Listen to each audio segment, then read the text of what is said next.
115 people. An entire colony. Gone. No bodies. No blood. No signs of battle. No bones. Nothing. Just one word, carved into a tree. One single word. And after that, silence. 430 years of silence. This is not a legend invented around a campfire. This is not a story made up to scare children. This is a real, documented event with names, dates, and official records from the English government. And nobody, in 430 years, has been able to explain it. Here's what happened. And here's why it should disturb you far more than it does. 1587. England wants to colonize America. They send 115 people to settle on an island off the coast of what is now North Carolina. An island called Roanoke. Among them, men, women, children, and a pregnant woman named Eleanor White, daughter of the colony's governor, John White. A few weeks after arrival, Eleanor gives birth, a little girl. Her name is Virginia Dare, the first English child born in America, on the soil of a continent that nobody in Europe truly understands yet. Almost immediately, problems begin. Supplies run short. Relations with local tribes deteriorate. John White makes a decision. He sails back to England to get reinforcements and provisions. He leaves behind 115 people. He leaves his daughter. He leaves his granddaughter. Virginia Dare is a few weeks old. He promises to return quickly. He won't come back for 3 years. Why 3 years? Because England is at war. The Spanish Armada is attacking. Every available ship is requisitioned for national defense. White begs, negotiates, insists. Nobody listens. For 3 years, 115 people wait on an island, with no news, no reinforcements, no idea if anyone is coming. For 3 years, Virginia Dare grows up without her grandfather. When White finally manages to return in August 1590, he is impatient. He is relieved. He expects to find his family. What he finds instead will haunt him until his death. The colony is empty, not abandoned in panic, not devastated by an attack. Empty, cleanly, methodically. The buildings have been dismantled stone by stone. The tools are gone. The supplies are gone. The people are gone. Even the heavy objects, the cannons, the anchors, have been carefully buried, as if the colonists expected to come back and retrieve them. And on a wooden post, one word carved: Croton, the name of a nearby island and a local tribe. On a tree, 3 letters, CRO. That's it. Before leaving, White had given one very specific instruction. If you must leave the colony, carve your destination. If you leave under duress, if you are in danger, add a cross above the word. That was the code. The emergency signal agreed upon between them. There was no cross.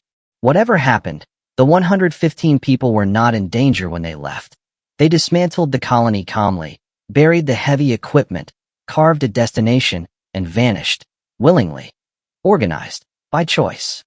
This is not a catastrophe. This is a decision. If you're watching this and thinking this is the kind of history nobody ever taught you, that's exactly why Beneath History exists. Subscribe, because every week, we go beneath the official version.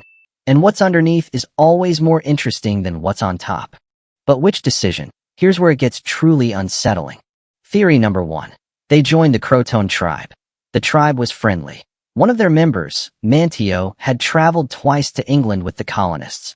Modern DNA studies on members of the Lumbee tribe, presumed descendants of the Croton, show European genetic markers. English loanwords have been found in ancient Algonquin dialects.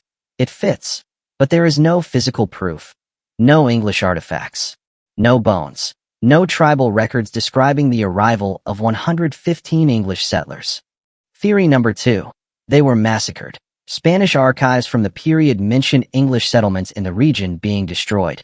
But Spain had every political reason to exaggerate. And above all, a massacre of 115 people leaves traces, bones, weapons, blood in the soil. The excavations have found nothing of the kind. Theory number 3. And this is the one that changes everything. In 2012, researchers re-examined an old map from 1585. Under a patch of paper glued to the surface, they discover a hidden symbol, a star, marking a location 50 miles inland.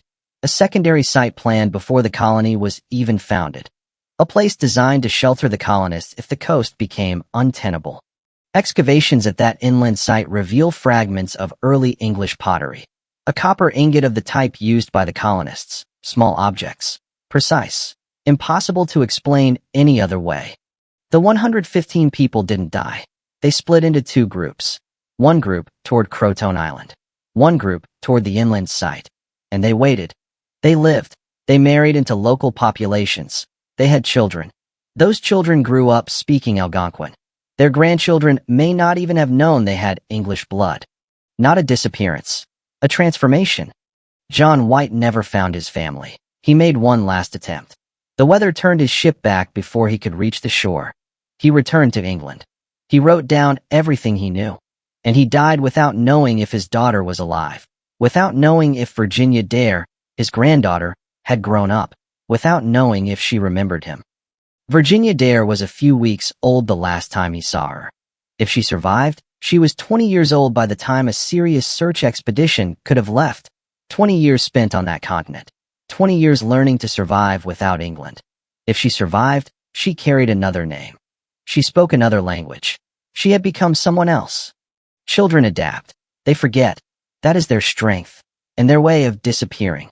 Drop your theory in the comments. Seriously, do you think they survived? Do you think they were massacred? Do you think Virginia Dare lived? Tell us. We read every single one. Here is what this story actually reveals. Not a mystery, a truth. 115 people were sent to an unknown continent, with promises, with a few months of supplies, with the assurance that the country behind them would take care of them. And that country forgot them. 3 years. For 3 years, nobody came. So they made a decision. The only rational decision they had left. Stop waiting for a rescue that wasn't coming. Walk into the continent. Become part of what they found. Live. That word carved into the tree, Croton, was not a cry for help. It was an address, a message to whoever came looking that said simply, "We went this way. We chose to live. Don't look for us among the dead." 430 years later, the excavations continue. Every field season produces new fragments. Every fragment points in the same direction. The colony of Roanoke didn't evaporate. It dissolved into America. Person by person, marriage by marriage, generation by generation, until nothing English remained, except the people. And that, after 430 years of mystery, might be the least mysterious ending of all. The real mystery was never where they went. The real mystery is why it took us 430 years to look the answer in the face.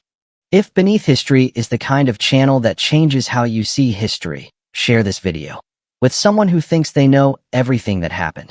Watch their face change and subscribe, because next week, we go even deeper beneath the surface.